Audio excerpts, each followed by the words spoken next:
دوستو السلام علیکم۔ آپ سب کو خوش آمدید کہتی ہوں اپنے چینل پر جس کا نام ہے قید لمحے۔ یہ واقعات کئی برس پہلے ہمارے ساتھ ہمارے پرانے گھر میں رونما ہوئے تھے۔ اس وقت میری عمر 13 برس تھی۔ میں اپنی 3 بڑی بہنوں کا اکلوتا بھائی تھا۔ کرکٹ، ہاکی اور فٹ بال جیسے کھیل میں اکیلا دیوار پہ بال مار مار کر گھنٹوں کھیلا کرتا تھا۔ مجھے آج بھی یاد ہے وہ جون جولائی کی سخت گرمیوں کے دن تھے اور اسکول میں گرمیوں کی چھٹیاں چل رہی تھیں۔ ایک دن میں صحن میں دوپہر کے وقت کرکٹ کھیل رہا تھا کہ میرا ہاکی کھیلنے کا دل چاہا۔ ہاکی اسٹور میں رکھی تھی۔ ہمارے گھر میں کل 4 کمرے تھے جس میں سے ایک مکمل کمرے کو ہم بطور اسٹور استعمال کرتے تھے جو کہ صحن کے سب سے آخری سرے پر تھا۔ میں اپنی ہی دھن میں ہاکی لینے اسٹور کے دروازے پر جا پہنچا جس میں پرانے طرز کا 2 پٹ والا دروازہ لگا تھا۔ ایک تو یہ کہ میں باہر سے تیز روشنی میں سے آیا تھا اور دوسرے یہ اس کمرے میں کوئی کھڑکی نہ تھی، اس لیے وہاں گھپ اندھیرا تھا۔ میں نے دروازے کے دائیں جانب سوئچ بورڈ کی طرف لائٹ جلانے کی غرض ہاتھ بڑھایا تو میری نظر بالکل سامنے اٹھی اور پھر اٹھی ہی رہ گئی۔ میرے سامنے ایک عورت کا وجود تھا جو کہ عام انسانوں کی طرح گوشت پوست سے نہیں بنا تھا بلکہ سفید رنگ کے ایک لطیف دھوئیں جیسا سراپا تھا اور گھپ اندھیرے میں واضح طور پر چمک رہا تھا۔ وہ اپنا ایک ہاتھ اٹھائے مجھے اپنے پاس آنے کا اشارہ کر رہی تھی۔ میں بے حس و حرکت اور بے یقینی کی کیفیت میں مبتلا بس اسے ہی دیکھے جا رہا تھا کہ رفتہ رفتہ اس کا چہرہ مجھ پر واضح ہونے لگا۔ وہ نہایت ہی کربناک آواز میں کچھ کہنا چاہ رہی تھی۔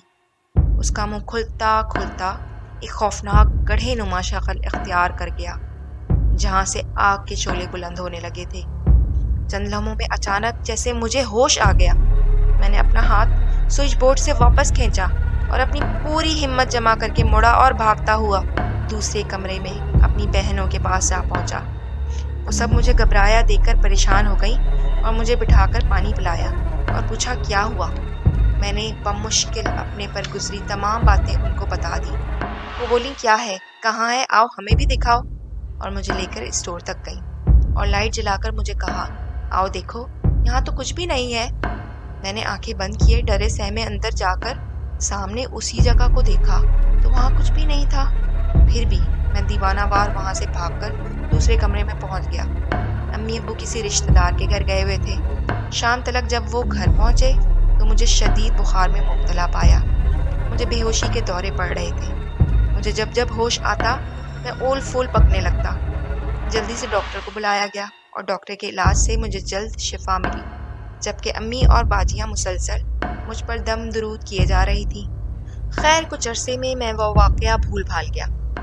پھر ہمارے گھر میں کنسٹرکشن کی وجہ سے وہی اسٹور روم میرے اور ابو کے لیے بیڈ روم بنا دیا گیا۔ ابو اور میری مشترکہ الماری بیڈ کے سامنے اسی جگہ رکھی تھی جہاں میں نے وہ عورت دیکھی تھی۔ ایک دن میں جب کمرے میں آیا تو الماری کے نچلے حصے سے گیند اچھلنے اور ٹکرانے کی عجیب پراسرار آواز آ رہی تھی۔ میں نے کپکپاتے ہاتھوں الماری کھولی تو نچلے خانے میں کچھ نہ تھا۔ اکثر ہی کمرے سے کچھ جلنے کی بو آتی۔ ہر چیز اور ہر کونا چیک کر لیتے پر کچھ نہ ملتا جو جل رہا ہو۔ ہماری عام استعمال کی چیزیں اکثر غائب ہو جاتی اور پھر تھوڑی ہی دیر میں کہیں نہ کہیں سے مل جاتی۔ میں نے ایک بلی کا بچہ پالا تھا جو کہ اس کمرے کے پاس بھی نہیں پٹکتا تھا اور عجیب رونے کی سی آوازیں نکالتا تھا اور اچانک گھر سے بھاگ جاتا تھا۔ اس کمرے میں ہمارا دل بھی گھبراتا تھا۔ ایک رات ابو واش روم میں تھے اور میں بستر پر لیٹا ابھی سونے کے لیے آنکھیں بند کرنے کی سوچ ہی رہا تھا کہ میں نے پھر سے جلنے کی بو محسوس کی۔ میں ناگواری کے ساتھ ادھر ادھر نظریں دوڑانے لگا کہ میری نظر سامنے الماری کی طرف اٹھ گئی۔ الماری کے بند دروازے آہستہ آہستہ کھل رہے تھے جہاں سے سفید دھوئیں کی مانند 2 ہاتھ نمودار ہونے لگے۔ قریب تھا کہ وہ مخلوق الماری کے اندر سے باہر آ جاتی۔ میں نے زور زور سے چلانا شروع کر دیا۔ میں نے سختی سے آنکھیں بند کی ہوئی تھیں اور بس چیخے جا رہا تھا۔ ابو باتھ روم سے بھاگتے ہوئے آ گئے۔ انہوں نے بمشکل مجھے سنبھالا کہ اتنی دیر میں امی اور بہنیں بھی کمرے میں آ گئی۔ میں نے خوف سے کپ کپاتے ہاتھوں سے الماری کی جانب اشارہ کیا اور سب کو بتایا کہ میں نے کیا دیکھا تھا۔ سب نے الماری کی جانب دیکھا تو وہ مکمل بند تھی، مگر ہاں، جلنے کی بو اب بھی بہت تیز آ رہی تھی، جسے سب نے ہی محسوس کی۔ امی کے اصرار کرنے پر مجھ سمیت ابو نے بھی وہ رات اس روم میں نہیں گزاری اور دوسرے کمرے میں سو گئے۔ پھر ہم نے وہ کمرہ ہی بند کر دیا اور اپنا سامان دوسرے روم میں شفٹ کر لیا۔ ہم ان باتوں سے خاصے پریشان تھے۔ امی تو خصوصاً بہت پریشان تھی، جبکہ ابو اپنے کاروباری معاملات میں سارا دن مصروف ہی رہتے تھے۔ پھر ایک دن چھوٹی باجی کالج سے واپس آئیں تو ساتھ میں ان کی سہیلی باجی زبیدہ بھی تھی۔ شام کے وقت انہیں لینے ان کے والد صاحب آ گئے، جو کہ حافظ قرآن اور صاحب علم تھے، جبکہ وہ میرے ابو کے اچھے دوست بھی تھے۔ ہم چائے پینے باہر صحن میں میز پر بیٹھے تھے کہ انکل گھر کی دیواروں پر چاروں طرف دیکھ کر ابو سے بولے، ملک صاحب، یہاں اس گھر میں آپ لوگ خیریت سے تو ہیں نا؟ ابو نے کہا، جی حافظ صاحب، اللہ کا کرم ہے۔ انکل بولے، میں یہاں کچھ محسوس کر رہا ہوں، کچھ ایسا جو نارمل نہیں ہے۔ ابو تو انکار ہی کر رہے تھے کہ باجی نے ان کے سامنے اقرار کر لیا اور جلدی سے امی کو بلا لائیں اور مجھے وہ تمام واقعات انکل کو بتانے کہا۔ حافظ انکل میری باتیں سنتے رہے اور ان کی پیشانی کی لکیریں گہری ہوتی گئیں، جبکہ امی نے بھی رو رو کر دہائیاں دینا شروع کر دیا کہ ہمارا اکلوتا بچہ ہے جو ہمیشہ ڈر جاتا ہے۔ انکل نے امی اور مجھے تسلی دی اور کہا کہ انہیں وہ کمرہ دکھایا جائے۔ کمرے میں جا کر دیواروں کو بغور دیکھتے رہے اور پھر کہا، مجھے ایک جائے نماز دے دیں، میں یہاں تنہا بند کمرے میں کچھ دیر رہنا چاہتا ہوں، اور جب تک میں خود باہر نہ آؤں کوئی بھی اندر کمرے میں نہ آئے، چاہے کچھ بھی ہو۔ ہم نے ان کی خواہش کے مطابق سب کیا۔ تقریباً آدھا گھنٹے بعد وہ باہر آئے اور کچھ بولے بغیر کاغذ پر ایک پانی کی بوتل اور 3-4 انچ کی 4 کیلیں لانے کا لکھا۔ ابو نے ایسا ہی کیا اور پانی کی بوتل اور کیل لا کر حافظ انکل کو تھما دیا، جبکہ حافظ انکل خاموشی سے تنبیہی نظروں سے ہمیں کہہ گئے کہ کمرے میں کوئی نہ آئے۔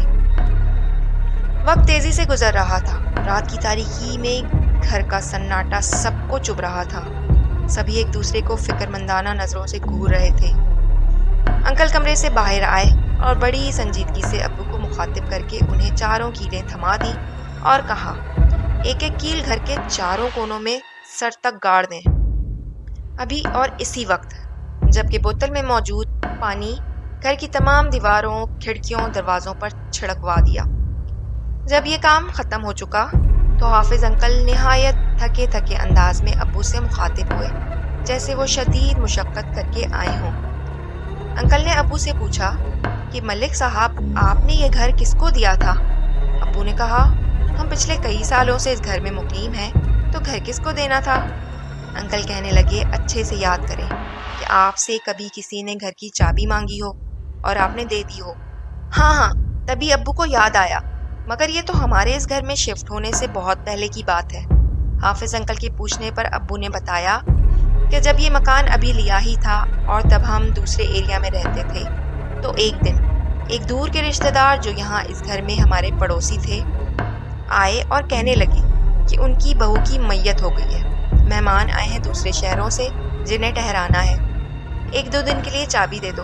سو ابو نے انہیں چابی دے دی۔ تب حافظ انکل نے بتایا کہ ان لوگوں نے مہمانوں کو ٹھہرانے کی بجائے میت کو لا کر اس کمرے میں رکھ دیا اور خود گھر لاک کر کے چلے گئے۔ وہ عورت بیچاری آگ میں جل کر فوت ہوئی تھی۔ اس کی میت ساری رات بے یار و مددگار پڑی رہی، جبکہ کسی نے میت کے قریب آ کر قرآن پاک کی تلاوت نہ کی۔ واللہ عالم اس پر کیا گزری، اس کی روح تب سے بھٹک رہی تھی اور بے چین تھی، اور جو عجیب و غریب واقعات پیش آئے تھے وہ اپنے ہونے کی نشانی دے رہی تھی، اور سب سے واضح نشانی اس کا مجھے نظر آنا تھا۔ ان سب چیزوں سے واضح ہوا کہ وہ بس سکون سے اپنی دنیا میں جانا چاہتی تھی، کسی کو نقصان پہنچانا اس کا مقصد نہ تھا۔ اللہ سے دعا ہے کہ ان کی مغفرت فرمائے، آمین۔ پھر ہم مزید 2 سال اس گھر میں رہے، مگر کوئی پراسرار واقعہ پیش نہ آیا۔ دوستو، آپ کی زندگی میں آپ کے ساتھ یا آپ کے اپنوں کے ساتھ کوئی خوفناک واقعہ پیش آیا ہو اور آپ ہمارے اس چینل کے ذریعے وہ واقعات سب دوستوں کے ساتھ شیئر کرنا چاہیں تو ہمیں کامنٹ کر کے آگاہ کریں۔ آپ چاہیں تو مجھے انسٹاگرام اور فیس بک پر بھی فالو کر سکتے ہیں، جس کا لنک آپ کو ڈسکرپشن میں مل جائے گا۔ میرے چینل کو لائک، شیئر اور سبسکرائب کریں اور بیل آئیکن کو بھی ہٹ کریں تاکہ میری آنے والی تمام ویڈیوز آپ کو وقت پر مل سکیں۔ میں اسی طرح اپنے اس چینل کے ذریعے آپ تمام دوستوں کے ساتھ ایسے ہی سچے اور پراسرار واقعات شیئر کرتی رہوں گی۔ اپنا اور اپنے پیاروں کا بہت خیال رکھیں۔ اللہ حافظ۔